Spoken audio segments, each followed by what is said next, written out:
to my YouTube channel. I hope you're keeping warm wherever you are in the world. For us, we're in the depths of winter and it's like someone has left the freezer open.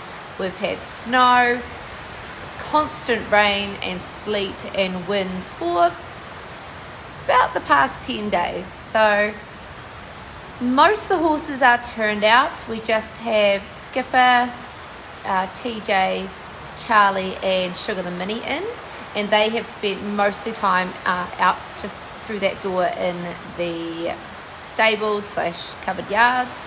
I've just let them out today so they can come in and out of the shed so they can still hide from the weather but also stretch their legs and go get some grass. But this week's video is one that I've been toying about doing for a while now. So people ask me all the time, how did you get so confident with horses? Were you born on horses? Now I'm going to do my riding story, but I need to go to my folks' place and go through the truckloads of photos because back then we just didn't video everything. So I don't have much video footage of my childhood, but I do have plenty of photos when I go through that. But I'm going to take us back five years. Let's wind back even a little further. You'll find out all about this. But when I was a child, I would literally get on anything. We would have project ponies. I wouldn't open gates because I'd just jump them.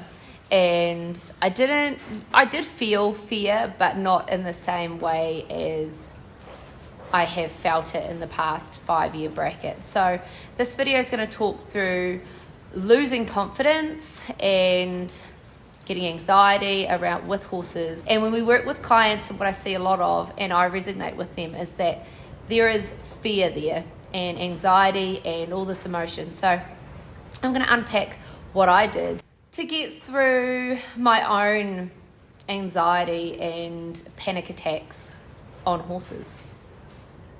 Not many people knew that I have experienced this in the last 5 years, and we're going to dive into my triggers, why I think they've happened. Some things, maybe nothing's happened and you've just started to feel a bit anxious or nervous or a panic attack, or you get off, lots of things. And we're going to dive into my story and how I've overcome / continue to manage my own emotions when it comes to horses, because as we know, emotions and how we're feeling, horses have such a powerful way of knowing exactly what we are feeling. I believe that we cannot bullshit a horse. Like, we just cannot. They know. We could be like, I'm confident, act confident, you'll be confident. When you're not confident and you're acting you're confident, your horse knows. Your horse can see right through you. So what I do is sit with the feeling. But we're going to wind back to where I believe I started to kind of let life experiences and life traumas affect my ability with horses and life.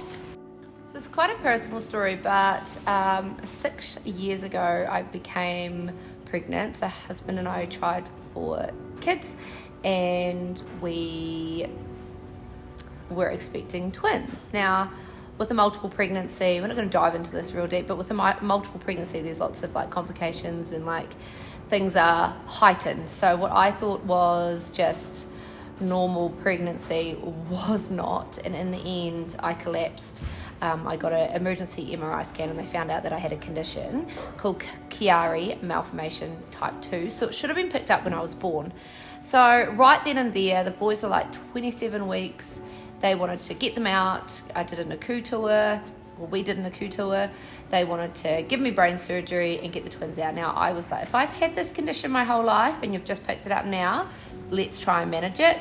So we did, but that was in hospital mostly.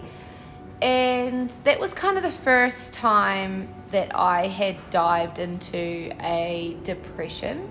And I didn't get postnatal depression, but I for sure got prenatal depression, and I just didn't like the way I just didn't have any control over my body. I didn't have control over what was happening. I was anxious, I was upset.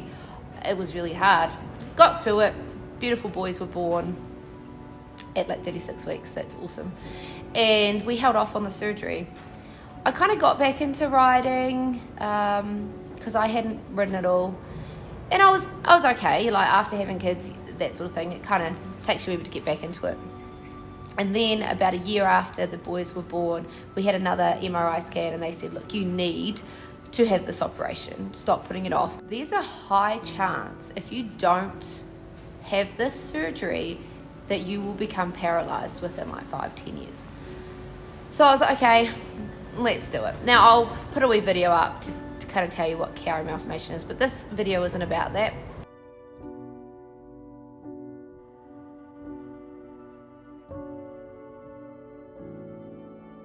So after I had the surgery, it really took a knock to my confidence with horses, because they took a bit of my skull out and my C1 has been like shaved. Now I was like, I cannot fall off.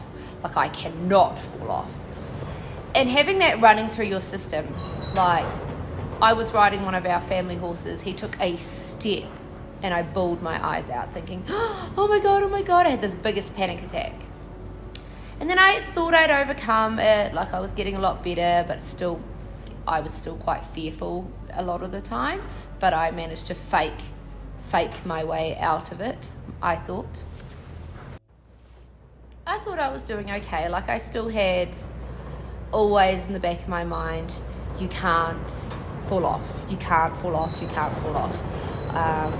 Even though I went to my brain surgeon and he was like, do live your life. I bought a really good helmet, and I didn't really get on anything that I thought was going to like buck me off, and I was just very careful, but the fear of falling off was a lot.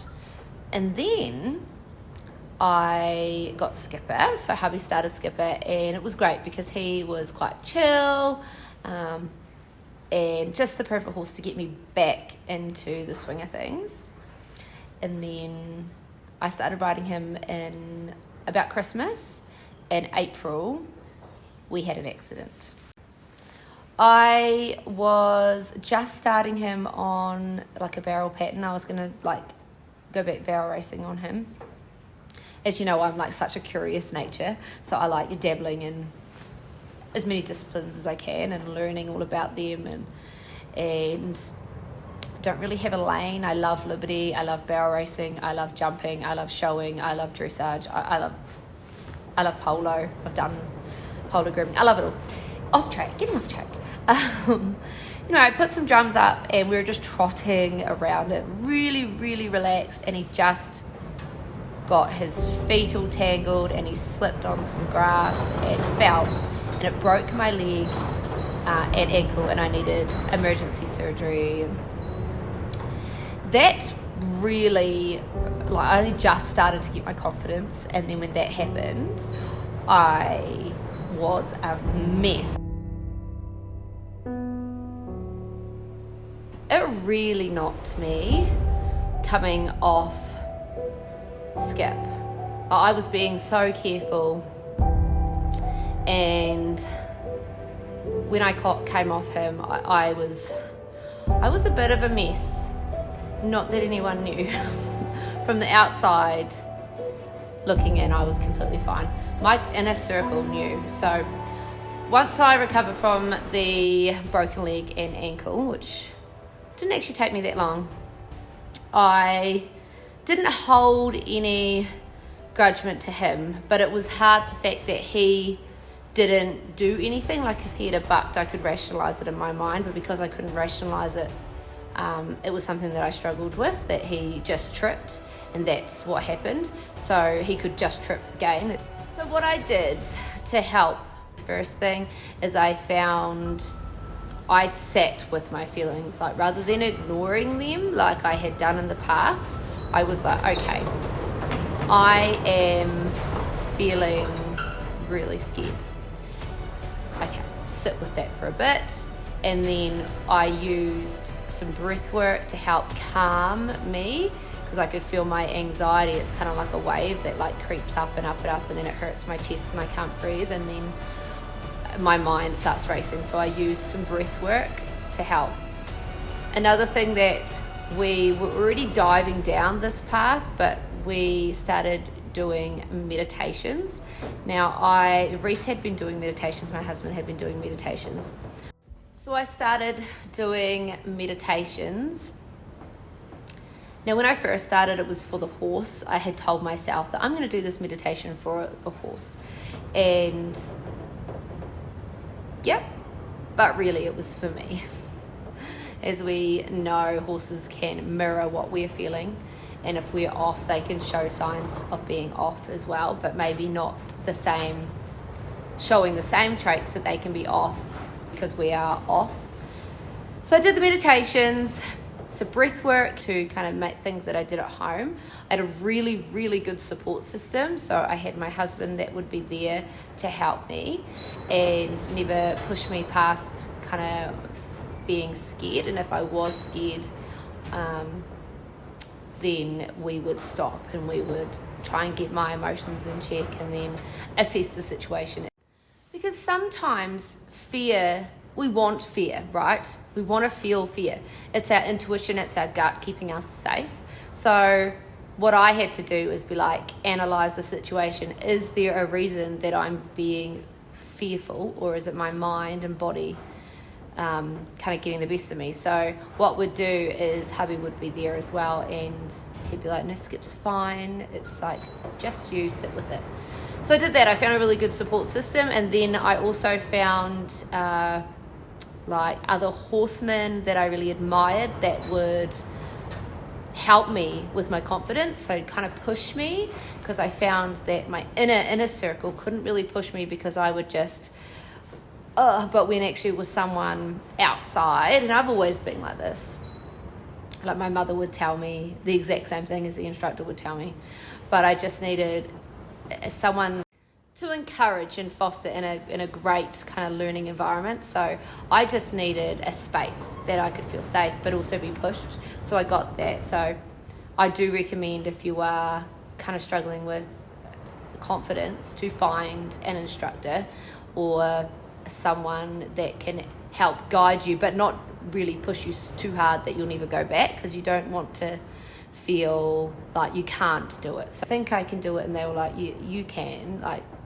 and they'd often show me doing it on Skip, and then I'd do it. So I could see that he was able to do it, so therefore the combination, him and I were able to do things.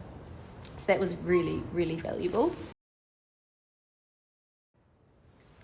Because there were times that I took him to like cowboy challenges to think, okay, this is going to be really good. And he would feel off balance, and then I would have a panic attack. But to the outside, looking in, he looked fine, yet I actually deep down knew that there was something wrong, and actually there turned out to be something wrong, that he had navicular and he struggles with balance. So there is ways where you definitely should be listening to your gut and your emotions, but it's just assessing the situation and going, is this my emotions getting the better of me, or is there an actual reason that I'm keeping myself safe / kind of my horse is telling me something, I'm feeling that something is wrong. So really do listen. This was one of the obstacles that gave me a bit of a panic attack. Another thing that helped, I set a little goal for myself. So I broke my leg in April, and come December, Skipper and I won the young horse buckle for the Southern Barrel Racing. Now, in the end, we only started to canter. It was just cantering the pattern, but that was a big deal for me and Skip. So I started those. I did 4 jackpots. Because we know Skipper and I had real trouble with, I kept seeing him falling. So when I'd come up to a barrel and I'd go to turn it, I could see him falling down. And that was my mind, just the fear and anxiety taking control. Now what I did is I just took it right back. he was never ever going to be a barrel racing horse, but I wanted to get out there and do something to conquer my own fear, to help with my confidence. So I started at a trot and just slowly got faster, and I never went out there to win a buckle. I just went out there to overcome and get more confident as a combination, and that is exactly what we did. And it was so amazing that in the end I didn't feel that fear anymore about going around a barrel. Remember, that's where he fell. I also think that things kind of happen for a reason. So if I hadn't have had the surgery and hadn't have gone through all the trauma with my own emotions and my breaking my leg and ankle, I probably wouldn't have gone down the path that we are on now. So as you know, we incorporate meditation, we incorporate breath work, we really do believe in the law of attraction and manifestation, and what you put out to the universe comes back to you. And the way we work with horses has changed dramatically, and I think this has all been part of it. I try not to live in the past and live in the present moment, and that's one thing that I do a lot of. So anxiety for me comes from when I'm worried about the future, and fear is also looking at the future. If I'm in the present moment, I don't tend to get any of this. So one of the reasons that I dived into Liberty was that I couldn't ride. I had my anxieties and my fear, and I thought, right, let's actually take away all the tack, let's start on the ground, let's get a really, really strong connection. So that's been a big thing, and probably one of the reasons that I went and do Liberty and incorporate a lot of body work into my horse and obviously myself. So if I'm feeling tense, I do yoga, but the horses all get, if you've seen Skipper's video, you would have seen that he gets massages, and we do the Masterton method with all of our horses, including him, and that also helps strengthen your connection with the horse. And if you've got a stronger connection with your horse, when you start feeling fearful, what has happened to me is the horse takes over as a leader and takes some of your emotion for you. So I've been at a show and I was very anxious, I was running late, I'd had the first show that I'd done in a while. I wasn't on Skip, I was on Buddy, and he was cool as a cool cucumber. He was like, I got this, you do your thing, I got this. And with his confidence made me feel confident. So to summarize, the things that I found really helped me and continue to help me with my own anxieties and fears when I'm working with horses, they are less and I'm feeling better than ever. But you know, it's a process, it's not something that you can just turn on and off. And if I feel worried and get a panic attack again, I've got these tools in the toolbox to help me. Find some breathing exercises to help with lowering that feeling of, like for me it's like a tidal wave, like it's a wave like coming up, and then I can't breathe. So finding some breath work, incorporating meditation, and I actually do it with the horse, so then it strengthens our connection. I do a lot of connection work with our horses, all of them, so they feel that we're a partnership, they're never ever dominated, we are working together. I found a instructor or someone to help with just pushing me, but also guiding and being supportive, but giving you that push when you need. I set myself little goals that might look silly to the outside, but that fill your cup and give you confidence. And just take it one step at a time. Hope you've taken something from this video. Please sure to reach out if you want to have an extra chat about this subject, and I will see you next week. Once again, thank you so much to my sponsors, Wrangler Western Australia, Thomas Cook Clothing, and CWT Equine Treatments. I'll see you next week.